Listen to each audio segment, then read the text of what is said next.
The Dodgers make a shocking call-up. What is the biggest Dodgers concern right now? Shohei Ohtani did something extra special. There's some Shohei Ohtani thoughts to get into. All that more coming up next on Dodgers Dugout Live. It's time for Dodger baseball. Welcome to Dodger Stadium. This is the golden age of Dodger baseball. The Dodgers are building a dynasty. You guys ready to parade? We got a parade. The Dodgers punch back and head to the championship series. Ohtani starts the 50-50 club. Mookie Magic. Freeman hits the ball to right field. She is gone. Start the party, Los Angeles. Your Dodgers have won the World Series. Think blue, bleed blue, and I'm out.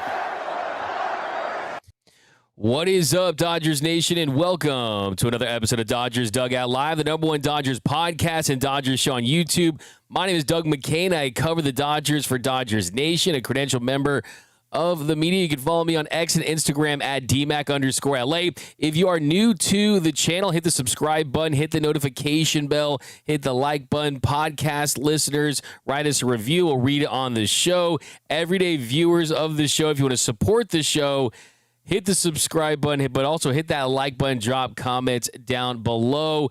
Lots to get into on a jam-packed episode of Dodgers Dugout Live. There never is a dull day in Dodger baseball. Some news to get into on a really shocking, very surprising call-up that we're going to get into. We've got Casey Porter, the knower of all things Dodgers baseball at the minor league level. He'll be joining us in a little bit. We'll also talk some Joe Kelly.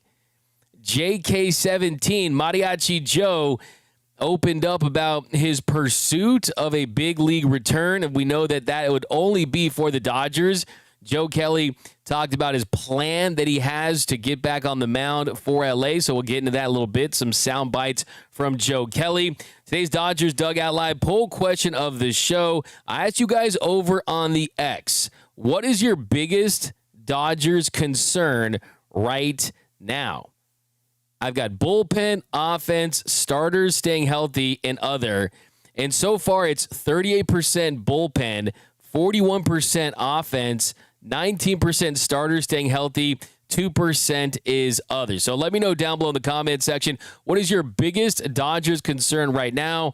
We'll talk about that in a little bit. But we've got so much Dodger baseball to get into, so let's get right into it. Leading off, the hottest story in Dodger baseball. So the hottest story in Dodger baseball right now is that the team has made, apparently hasn't been officially reported by the team, but Dean has gone to social media. He shared a story about it. We reached out to him. You've had Casey Porter report that the Dodgers are going to be calling up outfielder Justin Dean. And this definitely comes as a surprise because, first of all, you still have Ryan Ward down there as 28 home runs and OPS close to 1,000, a little younger than Dean. Issue with Ward, doesn't play multiple defensive positions as far as the outfield goes, mainly a corner outfielder, a guy that's not known for his glove. And there's probably some questions if he can hit at the big league level, but still the offensive production has certainly been there to warrant a shot at the bigs. And also you have Esteury Ruiz, who is hitting under 200, has underwhelmed for sure. But then it becomes a question of the roster move that they could make. Do you put Kike Hernandez on the 60-day IL with the way that his timeline is? A little update on Kike Hernandez later. We'll talk about that. And things look like they're trending in the right direction as far as him getting a chance to play again this season. Dave Roberts said about Kike yesterday, he's feeling better. The cortisone shot, the PRP, both of those that he did, it's responded well. So, yeah, he's moving around, but it's still a ways away. He's still got to do the baseball activities, but it's a good sign that he's throwing. The bat is what is going to be an interesting one because that was the problem, the left elbow, and there's going to be a rehab assignment. He's playing catch, but he could have always played catch as far as the right arm in keeping that moving, so that's good. So that's what Dave Roberts had to say about the injured Kike Hernandez, who hurt his elbow and has been dealing with elbow inflammation after a slide into home against the Guardians on the road in May. If you remember that game had all the Nats, it was a wild day in Cleveland. So that's a possible move that you can make as far as Dean coming up. You can also option Ruiz. So we'll see what they do as far as the 40-man roster. They just, of course, brought in the former Cardinal Lucan Baker, who you could DFA. So they have some roster moves that they could make, and we'll wait and see what they do.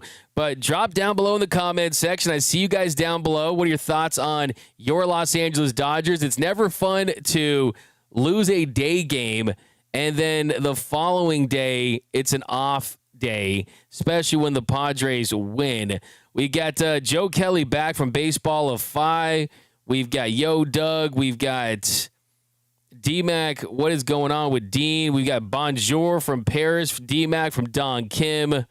We've got Padres are 2 games back now. Yep, the Padres and the Dodgers, they're going to be playing 6 games, and they're going to be putting together a pretty deep run of series pretty soon. So that is going to be very interesting. So we'll get into that in a little bit. We got lunchtime in Dodgers talk. Let's go. Miller, we'll talk about that. You guys want to talk about Robbie Miller? We'll get into that in a little bit. So, yep, keep dropping those comments down below. We'll go to the 7th inning stretch a little later where we get to all of your questions about your Los Angeles Dodgers, all your hot takes. Anything you got will feature later. But I do want to get into some Joe Kelly talk before we get to Casey Porter, because Joe Kelly, he appeared on the podcast Baseball Isn't Boring, and definitely a really awesome podcast, and I definitely recommend it. It's good times. My man that you see with you see him in a lot of games, and Rob Bradford is a great dude, a great baseball mind. Met him a couple times. Good dude. Definitely go check it out. He has Joe Kelly on quite a bit. Well, Joe Kelly, he was on, and he talked about where he's at as far as the ramp up, as far as the build up, as far as putting himself in a position to be ready to pitch. Well, here's what we had to say about the latest that he's doing to get back on the mound. The other day, thank you, Randy Benton. Randy Benton's, I went to UC Riverside. Randy Benton's the head coach at Cal Poly Pomona now. I went to Riverside. He was assistant coach there my freshman year. Infield coach, great guy. He's been at Cal Poly now for 15 years as a head coach. There's only been 3 coaches, but he let me use their field, so it's like 20 minutes away. Went down and threw to the couple of kids who catch me, a couple of hitters, threw to Josh, the kid from Corona High. But stuff wasn't as sharp as I wanted it to be. But I mean, it's my first time wearing cleats in 9 months maybe. But, I was 94, had a 95. But I think I need to face hitters a few more times. So that is the latest as far as the ramp up. But then he was asked about his plan and where he wants to sign. And he said multiple times this year on multiple different shows, in different interviews, that if he was going to continue his career in the show, that it would only be with one team, and that team is the Los Angeles Dodgers. And he said that his ultimate plan is to end up back in Dodger blue. That's the ultimate plan, yeah. My last bullpen yesterday was great. Finally got my breaking balls back. They're spinning good, spinning hard. 2 different shapes. So that's fun. But that was kind of like the last thing besides ultimate command. Velocity ticks up every time. That's going to come. But like the shapes and spin of my pitches were kind of not where I wanted them to be. But now they are. It's just the reps, man. It's just the more times I could throw, the more that my shoulder will know. You know what I mean? My body will know what to do. I just want to be good. I'm not like velocity. Yeah, I'll come back throwing 99, hit 100, but I want it to be good. I don't want it to just be slop. So this isn't a joke. Like there were times this year where I was like, is this just a guy saying this? Is this just Joe Kelly wanting to continue being that folk hero and ingratiate and endear himself to Dodgers fans? You still have the Mariachi Joe mural at Dodgers Stadium that he wore to the White House back in 2021 after the Dodgers went to the World Series and won the World Series and celebrated. Well, this clearly feels like a guy that wants to continue his career. And he talks about pitching 95 and throwing 95 and hitting that on the gun with adrenaline, with ramp up. Looks like this guy can still throw 98. And if you can still throw 98, 99, and you got a knuckle curve that's effective, then I think they should go in on Joe Kelly as far as the depth piece at this point. I would not be shocked, especially from what we've seen from Brock Stewart. His first 3 appearances, it has not looked good from Brock Stewart so far. And then you consider the injuries to the bullpen that they've suffered, and you look at just the overall innings count that they've had this year. It's like, what harm would it do to bring back a guy that if he wanted to, you would have to believe, based on his track record, his history, and the stuff that he currently has, that he'd get signed by another team. And I think the thing about Joe Kelly is always, hey, can you stay out on the mound, right? He has not pitched more than 40 innings in a long time in a season, but you'd be getting him back in August with time to burn. So this almost feels like it's a plan at this point, not just from Joe Kelly's end, but possibly from the Dodgers' end, if we're being quite honest here, because the Dodgers aren't going to do you any favors just because you want to play for this team. They're only going to have you on this team if they think you can help them. And at this point, we look at the state of the bullpen, it almost feels like that would be the case, right? I mean, he's a guy that could certainly, if he's the Joe Kelly that we saw a couple years ago, where he was throwing harder than he ever had, the strikeout rate was extremely high, the FIP, all the kind of the advanced stuff really was where it needed to be. Last year wasn't a good year. The numbers were up. ERA, high 4s, 5s, expected stuff wasn't great, but he was injured for most of that year. So, yeah, I have to say, after what I've seen, it just doesn't hurt you at all. Here's the thing. It just doesn't hurt you to have Joe Kelly. I mean, and the truth is, if you are going to bring him back in some capacity, you want to do it earlier than later, just for the simple fact that you got to see what he is and if he could make it. Because if all these guys are healthy, if they're all pitching to their capabilities, there's going to be some guys left off. So if he's lights out Joe Kelly with the demeanor, with the moxie, with what he brings to the team from that standpoint, makes you wonder if this was a part of the plan all along. Now, as far as the roster goes and when you need to bring him back, they would need to bring him back before September 1st. So if they want him eligible for the postseason, they're going to have to act pretty quickly here. I mean, we're already into August. You got a couple weeks left, and you want to get him in baseball shape and get him ready to pitch. If you're going to do this, you're going to have to do this pretty quickly here. And I just think from where this team is at, it doesn't hurt you. You're not going to expect a massive bag. He's out there, and it would be kind of nice. I mean, the Dodgers, you've got 6 games coming up against the San Diego Padres. They have a 3-game set starting tomorrow with the Blue Jays, Friday, Saturday, and Sunday. You got Scherzer versus Kershaw, Kobe Bryant bobblehead night. Then next week, after a 3-game road trip against the Angels in Anaheim, you got the Thursday day off, and then 3 at home against the Padres, Friday, Saturday, and Sunday. Friday, you got the Demon Slayer hat giveaway, the Blake Trinan bobblehead giveaway on Saturday, the Law Enforcement Appreciation Day on Sunday, and then a 4-game road trip against the Colorado Rockies, and then a 3-game set against the Padres on the road. So it would be kind of fun. Just imagine, obviously, this is a kind of a dream at this point, but Joe Kelly against the Padres, that would be absolute cinema. But guys, let me know down below in the comment section, would you want Joe Kelly back? For me, I look at the state of this bullpen. I look at the big question marks with a lot of the guys that they have. And yes, ideally, Tanner Scott comes back, pitches like the $72 million man they hoped he would be, that had a sub-2 ERA last year, that was dominant in the NLDS, it was great against Shohei Ohtani, things like that. You're hoping that's the case. If that doesn't happen, or he's not 100%, you need some insurance plans. And Kirby Yates is another guy. Michael Kopech's another guy. Brusdar Graterol's another guy. Even Blake Treinen, you would have to say, has a question mark because of the injury history there. So, if anything, having a guy as a depth piece in the event that you have multiple relievers that go down, I don't see why it would hurt an organization that's already spent $400 million on a roster. So, yeah, Joe Kelly's not the savior. And I think that when I talked about him a couple of months ago or just this entire season, I was like, look, you can't have Joe Kelly in to bring in the number one role, right? To have to be that high leverage guy, getting your final 3 outs, that main guy. They still need that to be the Tanner Scotts and the Blake Treinens and Michael Kopechs, right? But who's going to say no to Joe Kelly? I mean, let's just be honest here. And I think, too, bottom line, I still think he has the stuff where if he can stay healthy, he can still help a big league club and get big league hitters out. So might as well do it with the only team that he's even willing to sign for, and that is the Los Angeles Dodgers. But I want to get some of your comments. Joe Kelly, yes or no? Back with the Dodgers. Would you want to see it? He said it's his ultimate plan. It's his ultimate plan to be back with the Dodgers.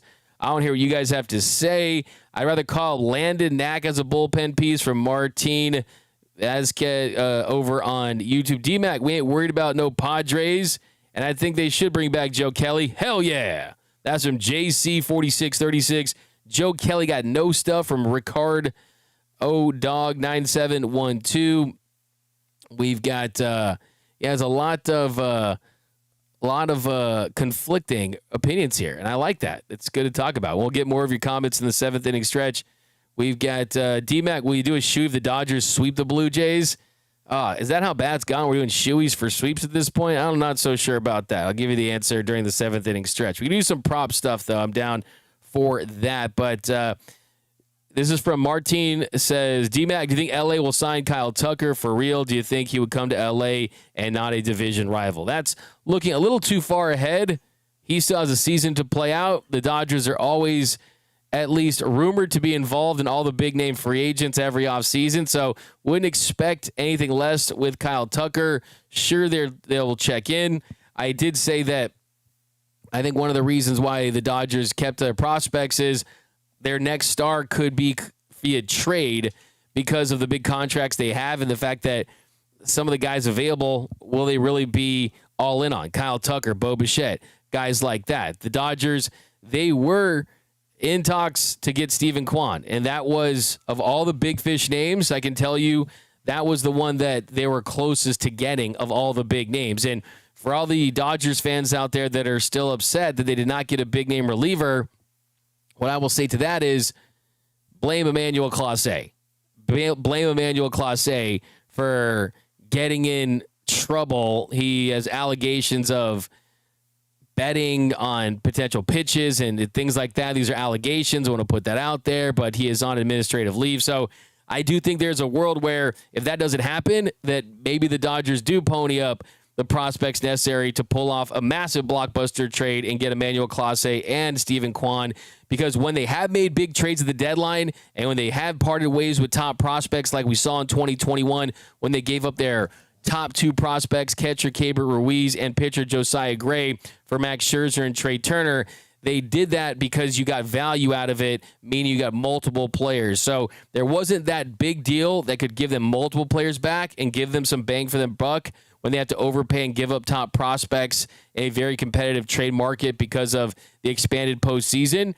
But I do think that that is, at the end of the day, the move that they were most likely to make if they were going to swing big on a deal. It would have been Clase and possibly Stephen Kwan. But coming up next, my man Casey Porter is here to break down the Dodgers' very surprising, shocking even, call-up of my man. We got some comments down below. Got some comments down below cracking me up here. Talking about the Padres. And talking about, like, I know it's bad. It's not fun right now. You're only 2 games up, and things are getting a little dicey. But, hey, we'll see what Justin Dean can possibly do for the Dodgers. But that's coming up next here. Got Casey Porter talking. We got Justin Dean talking Bobby Miller down at the minor league level as a reliever, talking Alex Freeland, also a Dodgers minor leaguer that's raking but has not gotten his opportunity, and we know why.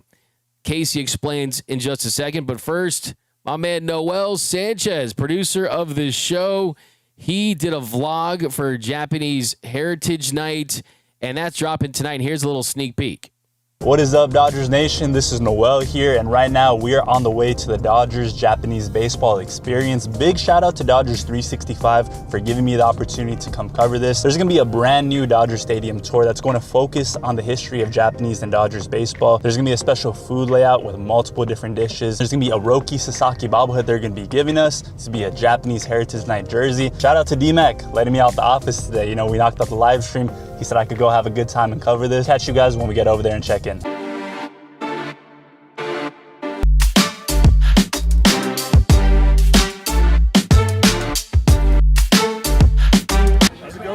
it going? How's it going? For our All Access event? Yes, I recognize you. Nice to meet you, man. We're thrilled you're here. 84 players from Japan have played in Major League Baseball.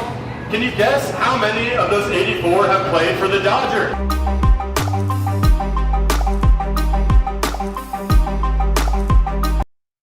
So definitely go check that out. Looks like a lot of fun. I will be tuning in. That's going to be great. Great stuff from my man Noel Sanchez. But here we got my man Casey Porter here to break down the column of Justin Dean, talk all things Dodger baseball. He gives me his biggest concern about the Dodgers right now. Love talking to my man Casey Porter. Go follow him at Dodgers Daily on X and go subscribe to his YouTube channel. He's one of my favorite guys to talk Dodger baseball with, and here he is. And welcome back to Dodgers Dugout Live, the #1 Dodgers podcast and Dodgers show on YouTube. And we've got my man Casey Porter here from Dodgers Daily. He tweeted out late last night that the Dodgers were calling up Justin Dean, and it hasn't been official yet, but we reached out to Dean. It's looking like it is going to happen. So first and foremost, Casey, welcome back to the show. And what can you tell me about this decision? Oh, well, this is an exciting young man. When you look at the defense for the Dodgers, I think they've been looking for the right combination, certainly in the outfield when you have Michael Conforto in left field and Teo Hernandez in right or vice versa. And then Andy Pages, who we've seen can misplay a couple balls. Although overall, Andy Pages has been a very good defender in center field. Still, he's better in I think, on the corners, no doubt about it. If you grade him out, as good as he's been in center, he's better on the corners. So Justin Dean is a guy. I actually asked him. I'm going to release my feature with him here in just a couple of minutes, as soon as I get off of here, and then talk to Steven Nelson. Did an interview with him. The last question I asked him was, what can Dodgers fans expect if he does get the call? He said you could expect damn good defense. That's exactly what he said. So you're getting a really, really, really fast guy, a guy with a whole lot of fun, energy, a guy that's infectious. He's going to be a great defender first. And then he's hit the ball better than he has at any point in his career. Of course, Division II, Lenore Ryan is where he went to college. So it's been a long, long journey. He's with the Braves organization forever, played in Mexico, signed with the Dodgers as a free agent. He really made a splash in spring training, has had a really good year. The Dodgers have made a couple of adjustments with him. So you're going to see a really fun guy, a really great defender, a lot of speed, a guy that plays with what I call Pete Rose type of hustle. So super excited about this call up. Yeah, it looks like a really fun player. 5'8", 185, 28 years old. He was selected in the 2018 draft by the Braves in the 17th round, pick 502. Look at his numbers this season: 796 OPS, in 274, 6 home runs, and 270 at bats.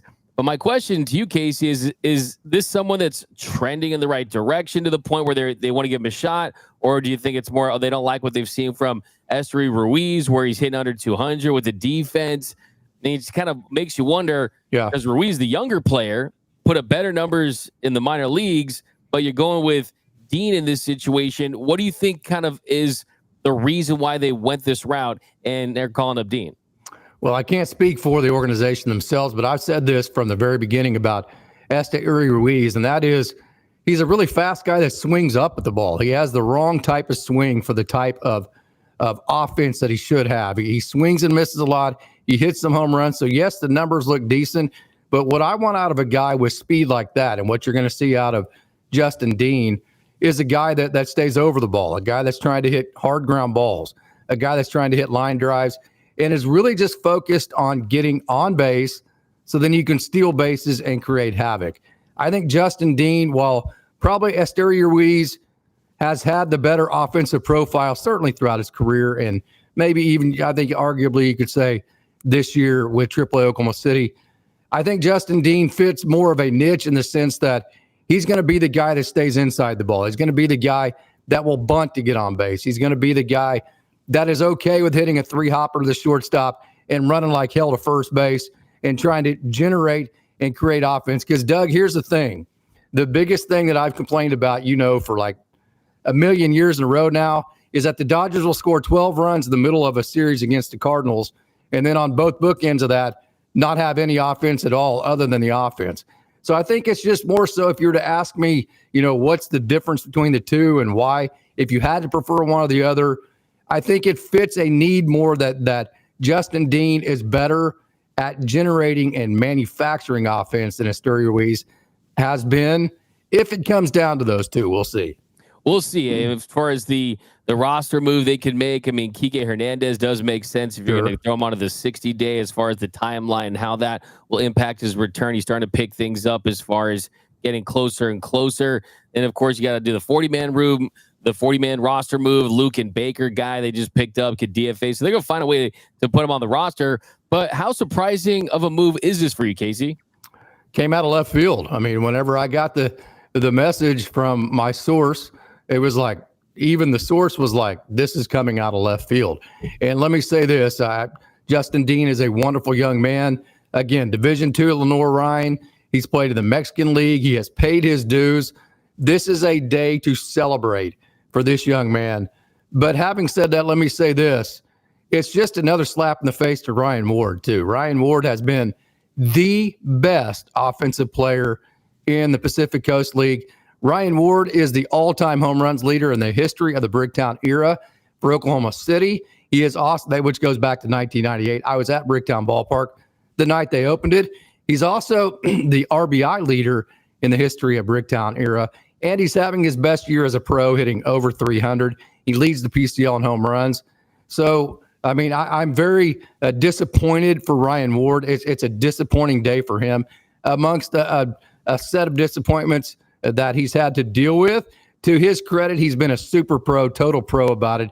He handles his business every single day. So I wanted to make sure and get that out there. And as we return back to Justin Dean, it's just a total celebration of a guy that defeated the odds, continued to bet on himself, just continued to not give up, and now he's getting rewarded. It's like I talked to Ricky Vanasco last year, who spent like 2 days in the major leagues. He said, hey, those were 2 days that made the entire journey worth it. So however long it lasts, this will make that whole entire journey and grind for Justin Dean 100% worth it all. Yeah, I mean, debuts are great. Surprise debuts are even more fun. Thank you for the Dodgers. You're in this division race with the Padres. You're up 2 games. You don't necessarily want to look at, surprise call-ups as being big game changers, but still that's a part of the process. I do want to follow up on your comments about Ryan Ward, though, because, I mean, I think this is one of the questions that some of the maybe casual observers I see several times when they're like, D-Mac, I mean, dude's 967 OPS, 28 home runs. I mean, they ring off his numbers and they just point out the fact that this is a guy that's been extremely productive down there, but has not gotten his opportunity. At the end of the day, why do you think he hasn't? What is holding them back from giving him a shot, in your opinion, Casey? Defensive versatility. He plays outfield, which he's gotten a lot better on defense, but let's make no mistake about it. Ryan Ward is a hit-first type of player. And so the other position he plays is first base, and Freddie Freeman's going to play first base. And if it's not Freddie Freeman, maybe it's Dalton Rushing or somebody else, but it's not going to be Ryan Ward. So there's no positional versatility because he can't play center field. Of all the guys, I've been watching Ryan Ward all the way back to his days at Bryant University, of which, by the way, he's the only Bryant Bulldog to hit over 400 for an entire season. The only one ever at Division I. He backed that up the next year by hitting like 386. So the guy, I mean, he struck out one time his senior year in high school. He is absolutely legit offensive player, the holdback squarely has been not that he's a bad defender. It's just that he doesn't necessarily have versatility. And then the big one is you can't play center field. The Dodgers just rightfully so traded James Outman to the Minnesota Twins. And so that's an itch that you got to scratch. You got to have a center fielder that maybe in the late innings you can go get it. And I can assure you, Justin Dean plays great defense in center field. Yeah, we know they love that positional versatility, the ability to play defense, but it just makes me scratch my head a little bit, especially because one of the themes during this trade deadline was if you're not going to play them, then trade them. We saw them move James Outman to Minnesota, Hunter Fiducia to Tampa Bay, Dustin May goes to the Red Sox, so he has an opportunity to start. Maybe Ward is the next guy in line to, hey, if you're not going to play in this organization, if you're blocked here, we don't think that you're going to be that guy. Maybe they set him free and he gets a shot with another team. Do you expect to see that possibly? It hasn't happened yet. That's all I'll say on that. I have a lot of information on the back of that, and really I'm not privy to getting into that. So I would say at this point, it has not happened yet. That's the only thing I can say to that. I would imagine that Ryan has had opportunities at other places. As a matter of fact, I know he has. And so that's a situation that's been very frustrating. I don't want to say too much on that because what I want to say about that is the Dodgers front office, they are the absolute best in the game. There's absolutely no doubt about it. They have a reason for everything that they do, and usually things work out very well. You know, Michael Bush, I bitched and moaned to no end about, hey, what are we going to do with this guy? Well, you turned it around for Jackson Ferris and Zaire Hope, right? Hunter Fiducia, I mean, you got a heck of a return for Hunter Fiducia with Paul Gervais, who's 6'10". I got to see him with my own eyes the other day. And then also you added to your catcher's depth. You kind of replaced Hunter Fiducia with Ben Rortvedt too. So you got a good return for him. You got just a tremendous return for Justin, for Dustin May. I've got to see every single at bat of Zach Earhart at Oklahoma State. He is an absolutely awesome player. And then Tibbs last night, the third hit, he hit 2 home runs and went 4 for 4 last night. So you got a heck of a return for them. So I say that to say with guys like Ryan Ward, now they did let Drew Avens age out, but usually that they pull a rabbit out of their hat right there at the finish line of these things. So I think that's incomplete, and it wouldn't be appropriate for me to make a summation as to how this thing's going to end.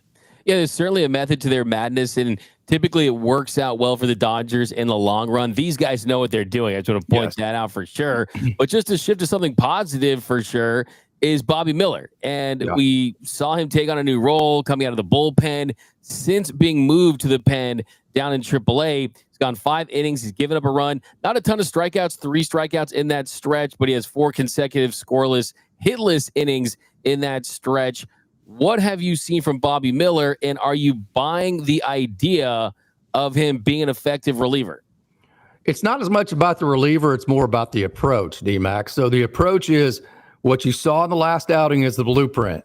You're going to see more change-ups, and you're going to see more sequencing that is going to lead to more soft contact. So the problem with Bobby Miller is his stuff actually, at times, this is going to sound really weird, but at times his stuff is too good. And what I mean by that is he throws this ridiculous pitch that has these metrics off the charts, and not even professional hitters can hit it. So when he throws this perfect pitch, it's just 1 strike, right? It doesn't equate to an out.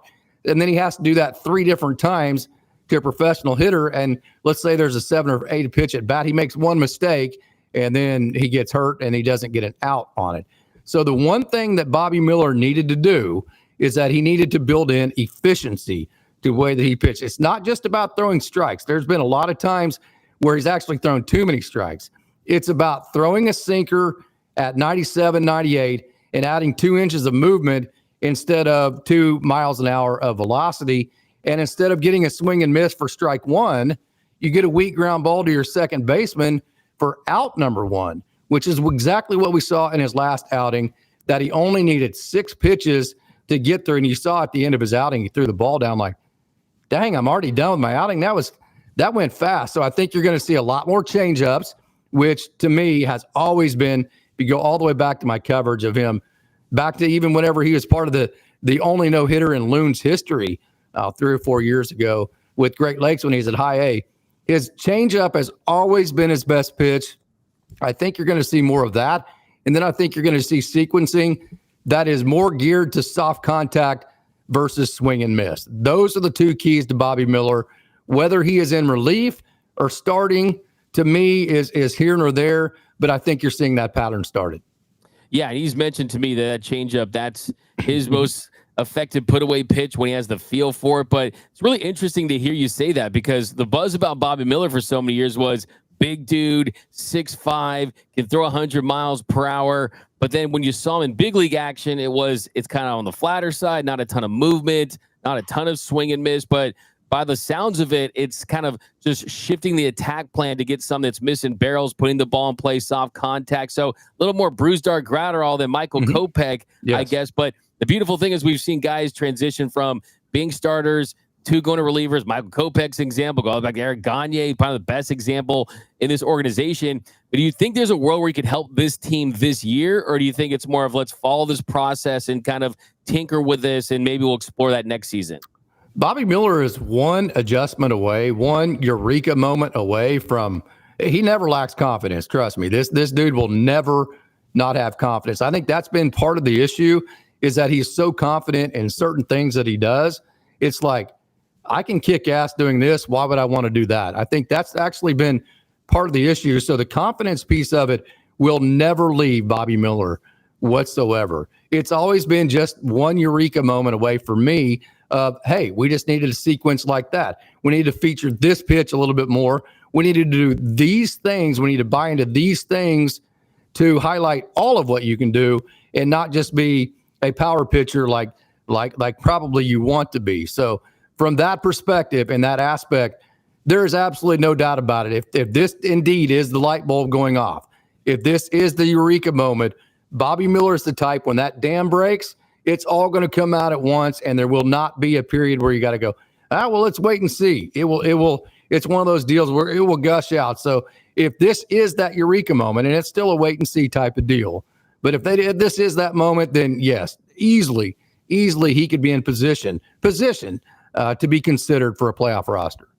All right, it's Miller time. Do not sell your Bobby Miller stock. I love to hear that. Okay, last one here. Now you got to go. Alex Freeland comes up. I'm sure that was very exciting for you to see him make his debut yesterday. He made that errant throw. Probably shouldn't have made that throw. Yeah. He took full responsibility and accountability for it after the game, which I had a lot of respect for. Guys are going to make mistakes early in their careers in the show. But what's really stood out to you so far, seeing his at-bat, seeing him on defense, and just where do you see him in the future in this organization? Nothing has stood out because I've seen him so much. I mean, this is kind of like, yeah, well, that's Alex Freeland. So if you look at him, you go, well, what is his carrying tool? You know, like Kendall George has, I think, 65 stolen bases. That's not even a carrying tool. That is an emergency tool, meaning that is a tool that no matter what, however bad everything else is going, you can rely on that. So you look at Alex Freeland and you go, well, what is his carrying tool? And you're like, I'm not quite sure what it is.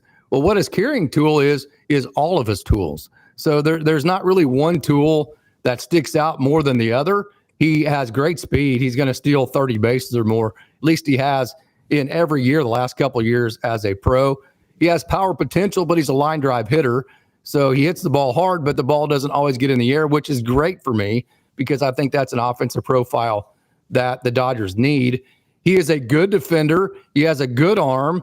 And so because he's like one of those people that are so smooth with everything he does, there's not one single thing that sticks out. I hear that all the time about him. So the thing that about Alex Freeland that you have to understand, and this happens with a lot of baseball players, especially in this game, is to truly understand the value that he brings to a team and just how good he is.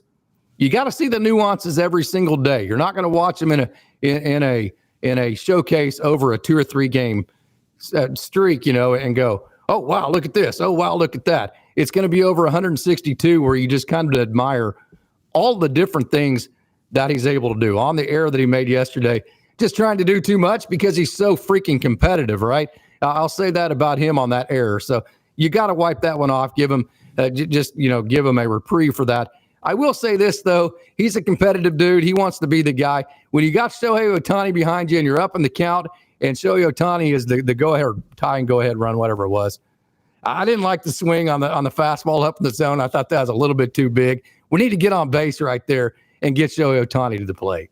There's little things, right? Laying down the bunt, not trying to do too much, but I like the whole, like, I'm going to just try this and I'll apologize later instead of, oh, let me ask if I can do this. I think I get that vibe from Alex Freeland, where he looks like he belongs. He feels like he belongs. And this is a guy that just feels like a big leaguer. I want to see him play shortstop. I want to see him play shortstop for a little stretch and just see what he can do at the plate, because I think the bat plays up. He was really close to hitting his first home run yesterday. I think he looks like Morgan Wallen. That's just my take, which has got to be cool since he's a huge superstar right now. I'm going to sneak one more in here. You can do this one super quick. Sure. The Dodgers, they've been playing sub 500 baseball for a while now. The offense averaging less than 5 runs for a while now. The bullpen having some issues.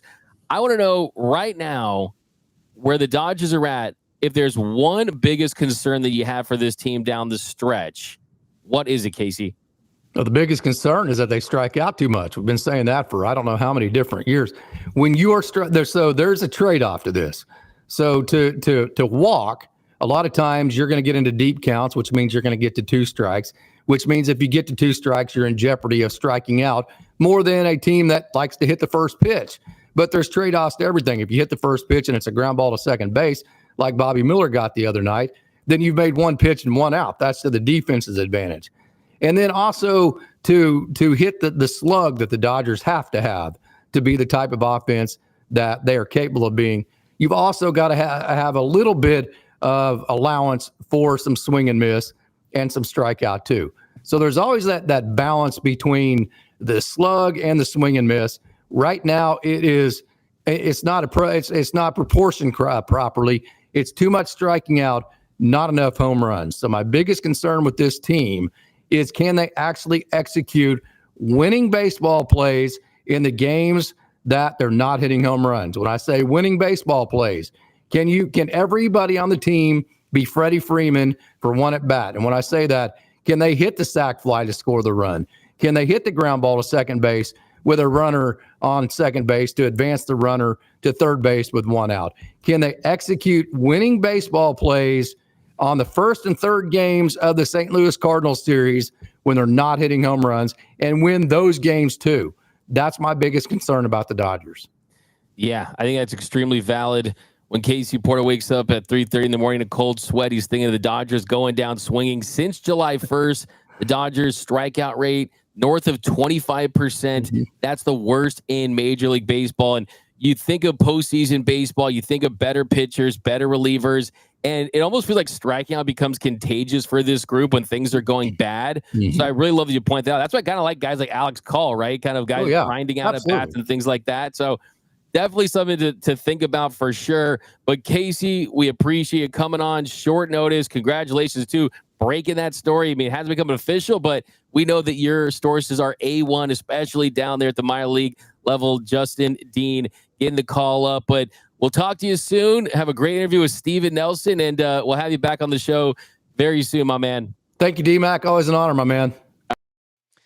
My man Casey Porter dropping knowledge on the call-up that the Dodgers haven't made official yet, but we'll wait and see when that is. But, yeah, I mean, no one's trying to say this guy is going to be the NLCS MVP. I saw a funny comment down below.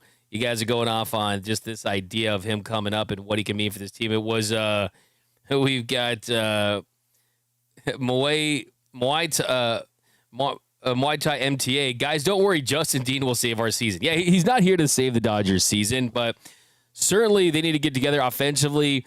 The bullpen, we talked about it yesterday. I just went back and watched Shohei's start. I'm going to drop a breakdown of Shohei Ohtani's start a little later, and just the dominance that he pitched with, getting those 8 strikeouts, getting the whiffs that he did, 13, and just finding a way to use that pitch mix that it's not featuring splitter like it was, right? It's a lot of sweeper, slider, it's a lot of fastball.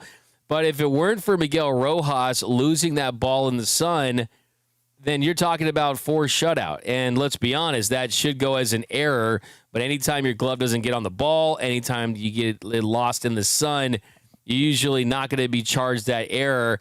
And we're talking about hits that had expecting batting averages that were under 100, really, really low. So I thought he looked really good yesterday. But Justin Dean, we'll see what the corresponding move is. We'll wait, but it is an off day for the Dodgers. So I want to hear from you guys. Drop all your hot Dodger takes. Your biggest concern. Anything you got Dodger baseball related, drop it next here on the 7th inning stretch. The 7th inning stretch.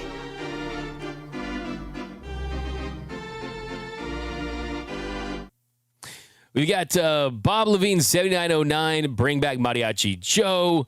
Mookie is declining like my credit card from Jack Ryan, 8719. Look, he had the 3-hit game a couple nights ago, had a walk yesterday. He was able to get an extra base hit. So there were some promising signs from Mookie. There's no doubt about that.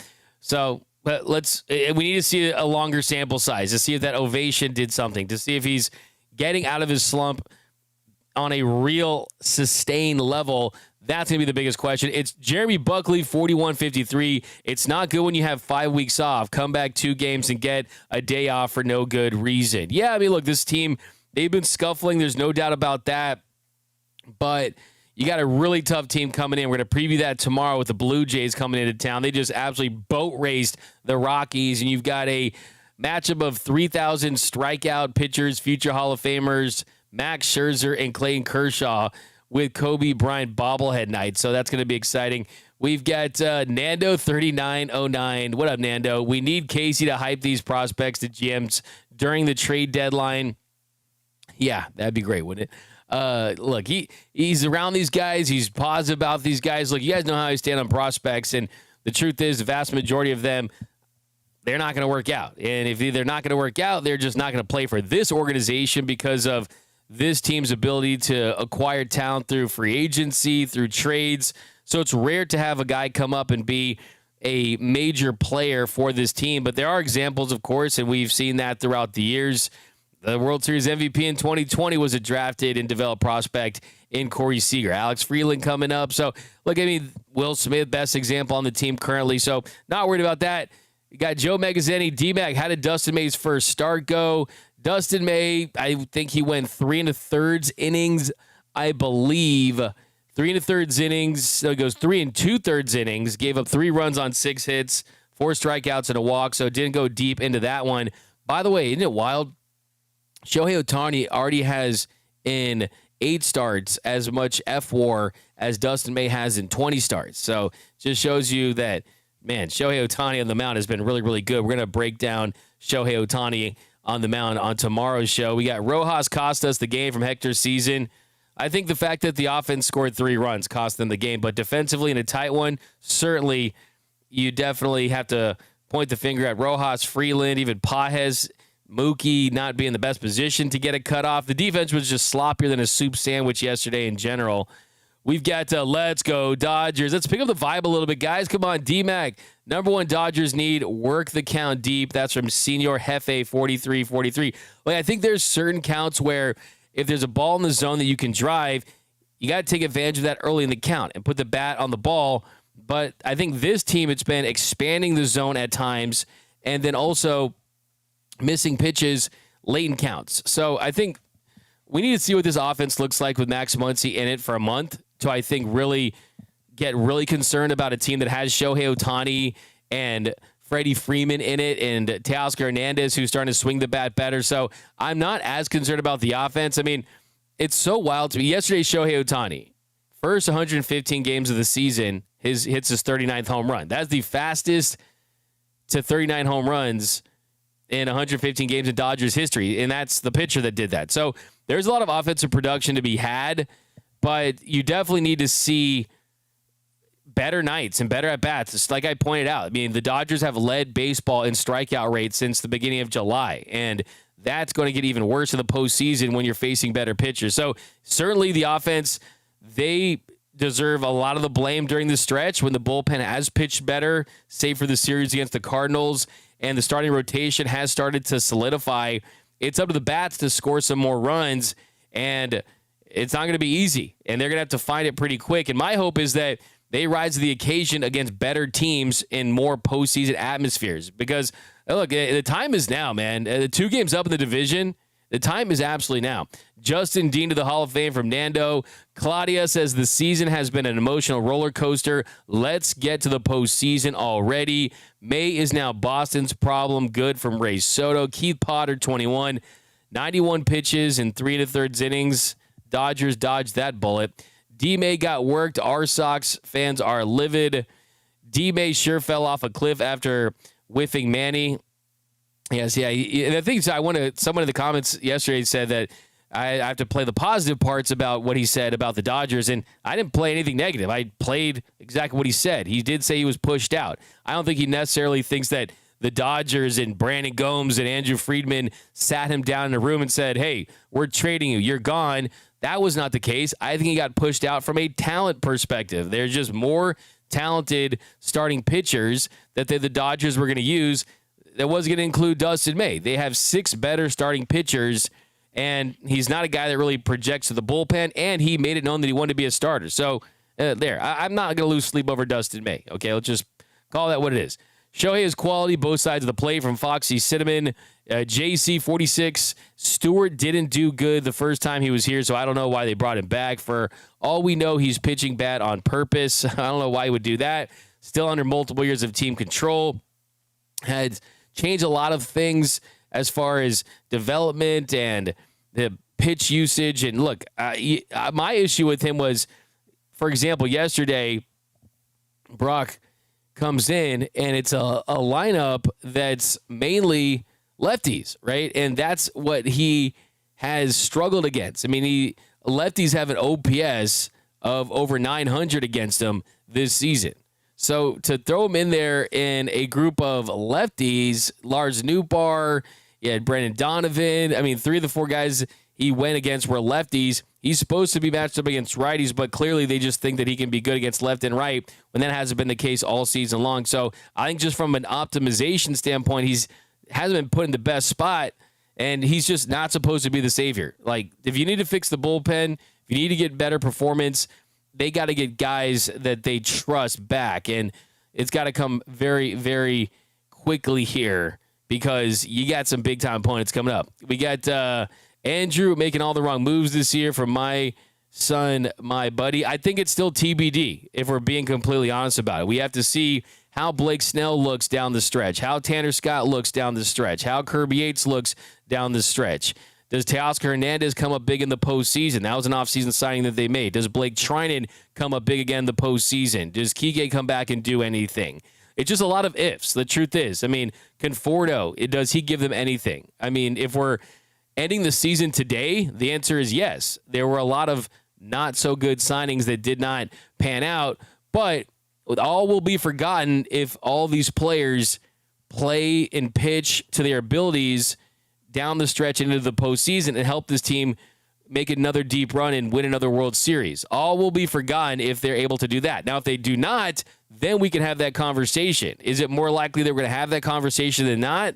Right now, there's more ifs in a lot of those examples than guys that have proven to be good signings. So I think that the negative take towards that would be yes, but I still believe the talent of those guys. And the truth is, if you're going to have them slump, you would rather it happen now than later. I mean, here's the thing. I mean, guys could slump later, now, the whole season, but if you had to pick one of the two, we could be saying, oh, these guys are great in the regular season, but they're bad in the postseason, like we've seen with a lot of Dodgers players in the past, right? The Trey Turners and guys like that, where, oh, man, great regular season, postseason just fell off a cliff. So hopefully those guys rise to the occasion and they earn their money when it matters most in October. We got May was going to be a free agent. Sorry he had to go, but hope he does not suck from Foxy. Muay Thai, Jack Ryan will be crying so hard when the Yankees miss the playoffs. We've got Brock Stewart kind of mid, final boss, 417.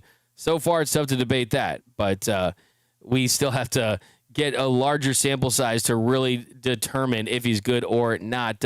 Couple more here, then we'll go to the walk-off. Craig Osterberg. Brock Stewart is still the same pitcher who was DFA'd. Craig Osterberg, hot take from Craig. He's actually improved a lot as far as how his numbers have stacked up the last couple of years, and he has been moved to the bullpen, which definitely allows your stuff to play up from a velocity standpoint, simplifies your mix. So let's give him a chance, guys. I mean, like, I'm not ready to just write him off. Let's at least give him a week with the Dodgers before we want to trade him off for a bag of baseballs and a better parking space, okay? D-Mac making me hungry. Snafu, what's up? Let's do some more. We've got Foxy. Yeah, Yankees laughing at the Dodgers defense. Jack Ryan, Ray Soto. Opposing starting pitchers average 10 pitches per inning. That's horrible. John says the season is lost now. We need to call young players and real leaders no clowns. I mean, you still have a first-place lead in a tough division with talented players that have either just came back in the Blake Snells and Max Muncie's and talented players on this roster. Look, this starting rotation is so nasty that if these guys stay healthy with the offense that they do have, you're going to have a shot to win. That's just how baseball is. And you just need to catch lightning in a bottle, catch fire at the right time. It doesn't feel good right now just because it's been a pretty extended down stretch. But I'm really hoping that with the offense showing some signs of life the other day and really just kind of it turning into put up or shut up time for this team that, hey, now they really turn it on and it becomes a run for a team that has finished strong in recent years and they can kind of see that postseason light at the end of the tunnel. We got Ray Vasquez, D-Mac.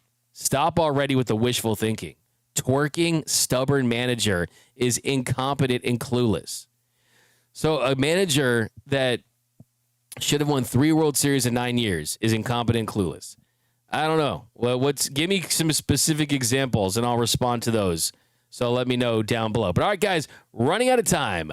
So let's go to the walk-off. The walk-off. Hits the ball to right field. She is gone!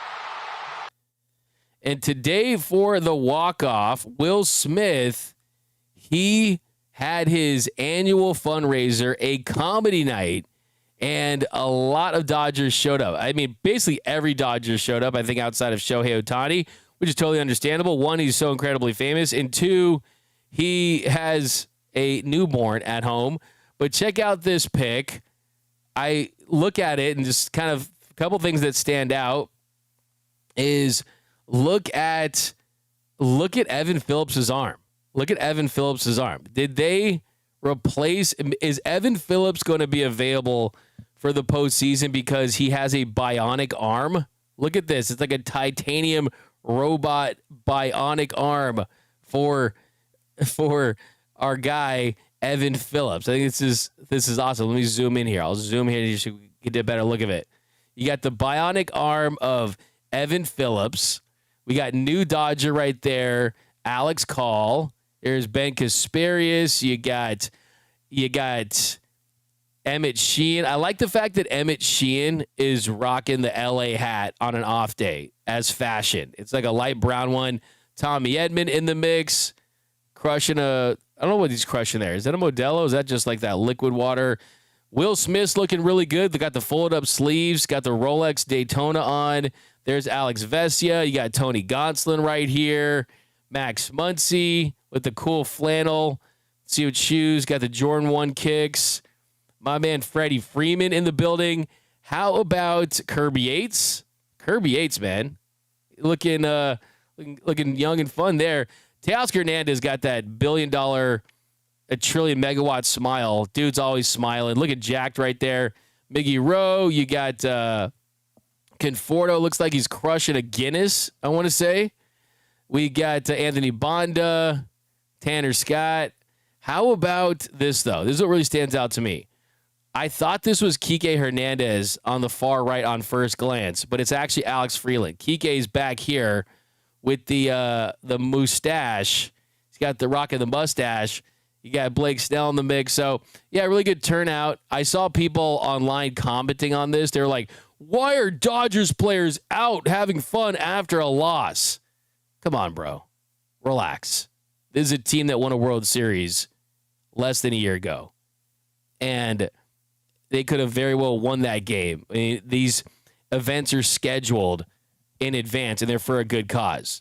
So are they supposed to schedule these events where they say, oh, it's all contingent and if they win that day? Will Smith's fundraiser is going to be on August 6th, but only if the Dodgers win, not if they lose. We have to cancel it for one game out of 162 games. Relax. Calm down.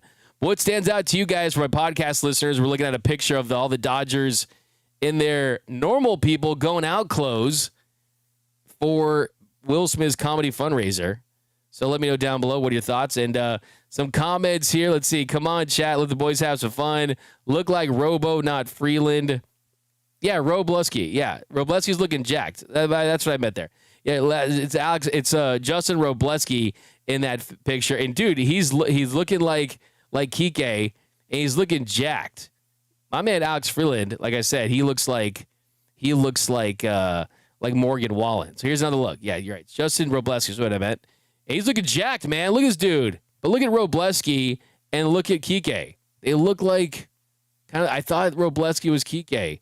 At the same, there's Dalton Rushing. You got Jack Dreyer. Jack Dreyer's got that like middle linebacker neck. That middle line, like a Nebraska linebacker from 1995 type neck. Dude's jacked. But I, for one, like seeing these guys go out there, have some fun. It's a long season. Where are you at in the picture? Right in the middle, man. Will Smith. What are you talking about? I was the cameraman. I took the picture. There we go. Went, aren't you in the picture? D-Mac is the final boss. I love it. They needed this. All right, guys. Miguel Rojas hit the casino after. Come on, Nando. Always out of pocket. Yeah, that was Robo. Yeah, I don't know where Freeland was, by the way. Is he in there somewhere? Maybe he's in the back. Good turnout, though. Great turnout. Love that they're supporting each other.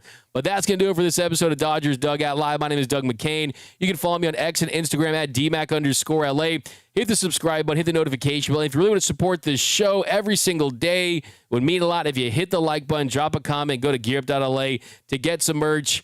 Back tomorrow, Dodgers, Blue Jays, LA back in action, and we're going to be here to break it all down. But that is going to do it. See you guys tomorrow. Enjoy the rest of your off day. And remember that nothing, absolutely nothing, brings us together quite like Dodger baseball. And until next time, think blue, bleed blue, and I'm out.